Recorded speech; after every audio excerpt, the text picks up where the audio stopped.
Salve família! Que leis mano para um MC. Mo conheço a família. Eu sou do Great família. Antes de nos começar a vir bem, inscreve no canal, nos comentem, nos partilha família. Eu deixo aquele like para nos subir retenção ali no YouTube, para nos conteúdos ser notificado mais pessoas e para nos subir relevância ali no YouTube família. Hoje nós vamos falar uma coisa para você na live, você vai falar uma Big Z chulo, uma Elio Batalha chulo e uma Apology é chulo. Você entende? É uma coisa muito grave que faz contra artista. Você que rapaz é qualquer coisa mais. Boca de você expõe o nome de rapaz na rede social, que é uma coisa muito grave que tem estado a acontecer. Se a torta falha, te expõe nomes de rappers que rapaz que tem estado a trabalhar, te luta, que vem de gueto, que luta, que subir aí e te fala nome de rapaz, me chura uma palavra muito complicada no YouTube e nessa live que estava muito inteligente hoje.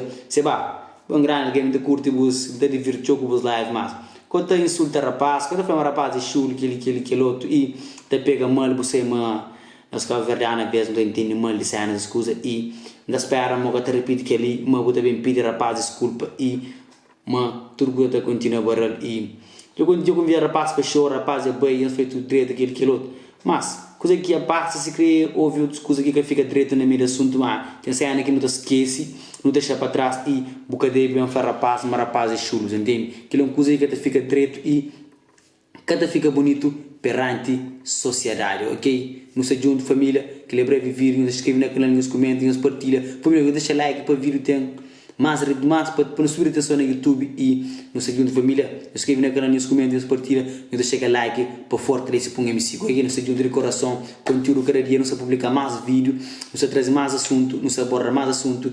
Escreve no comentário sobre que vídeo que para no 13, no 13, no se junto, ok? É nóis, bless!